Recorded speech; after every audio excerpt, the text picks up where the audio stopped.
I was spoiled by nature. After marrying an icy husband who didn't love me, I gave birth to an equally icy little son. By the time my son turned 5, I was still ordering the two of them around, ruling the house like a tyrant. I liked seeing the way they clearly disliked me, yet still had to revolve around me and take care of me. Until one day, lines of floating comments suddenly appeared before my eyes. The evil supporting female character is finally about to exit. The heroine has already joined the male lead's company, and today she even took Little Prince out for fried chicken. The story is finally getting back on track. She's always tormenting our male lead and Little Prince, but thank God the father and son will kick her out later just to make the heroine happy. In the end, this delicate rich wife will end up on the street and get hit by a car, leaving her paralyzed from the waist down. Just thinking about the male lead's family of 3 going to the hospital later to mock her miserable state makes me feel amazing. I jerked my leg up, water splashed everywhere.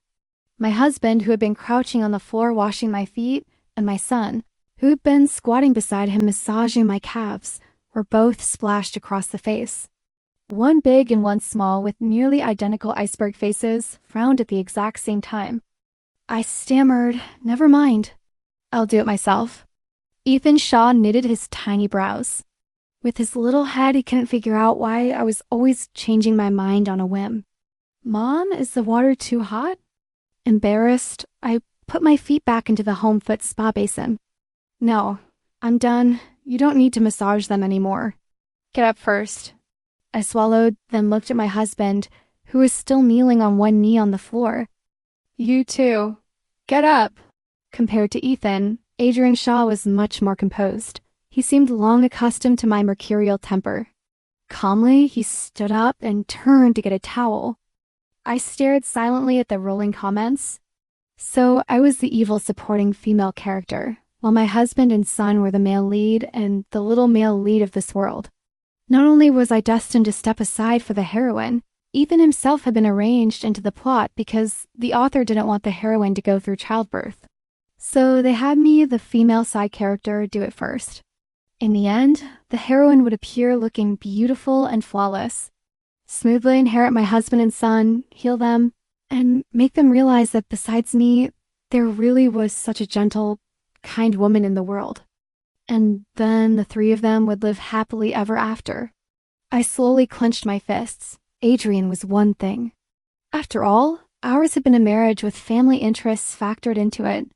There had never been any emotional foundation to begin with. I looked at the little boy standing quietly nearby. Even if he had a face almost identical to his father's, he was still my own son, the child I had carried in my womb. There was no way I was just going to hand him over to someone else. So I cleared my throat and asked, "Sweetheart, if one day Mom and Dad got divorced, who would you stay with?" Ethan froze, then his little brows drew together again. Imitating the cold restraint of his father, he said in a flat voice, "Mom, don't make meaningless assumptions like that." I was left speechless. He stepped forward, bent down again, knelt on one knee, and lifted my foot out of the basin. "Don't say things like that in front of the child." Ethan nodded and turned toward the stairs like a tiny adult. "I'm going back to my room to sleep." My heart jolted violently. Without another word, I snatched the towel out of Adrian's hand. "I'll do it myself." Adrian's brows furrowed slightly, but in the end, he said nothing. Lying in bed later, I tried hard to digest all the information those comments had thrown at me. I lifted my robe and looked at my long, pale legs. They were so shapely, so evenly proportioned, I absolutely could not accept losing them in the future. After a long time thinking, I decided that the first thing I needed to change was how I exploited my husband and son. According to the comments, I really couldn't stop the male and female leads from meeting. Even if I made Adrian fire that so-called heroine immediately, they would still run into each other somewhere else, some other way. But if my son could come to see me as a gentle mother, then maybe if Adrian and I really did divorce, Ethan would be willing to stay with me. With that in mind, I looked up and saw Adrian stepping out of the bathroom. A towel was wrapped low around his waist. Droplets of water slid down the tight skin of his chest. When he saw me lying on the bed with my robe hiked up, his motion of drying his hair paused, and his pupils darkened. Meanwhile, I was still seriously trying to think about how to become a considerate, loving mother. He came back with the battle gear I had once bought for him. In his left hand was one black and white lace-trimmed piece, in his right, a sheer purple one. His ears were slightly red, yet he wore an impassive expression, looking at me as if waiting for me to choose. The comments in front of me instantly exploded. Why did the screen go black?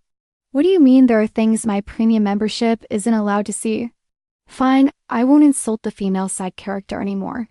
Turn on the camera and let everyone admire your husband's broad chest. Claire Reed, share the husband, earn some goodwill, hurry up, and turn on the camera. I seriously can't accept this. Even though I know how the Little Prince came into existence, I still feel like the male lead was forced.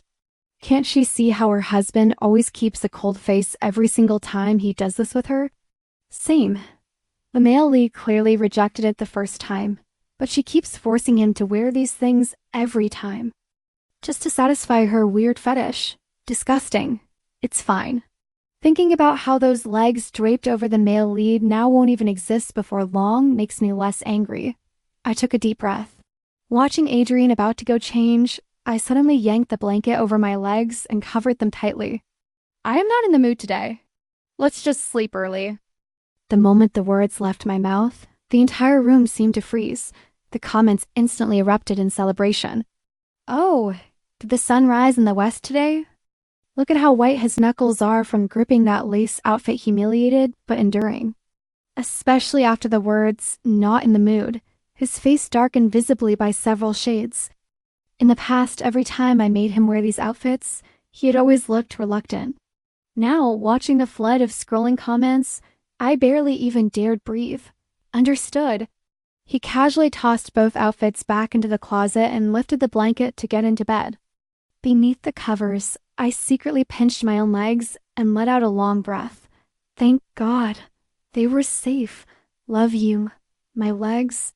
See you tomorrow.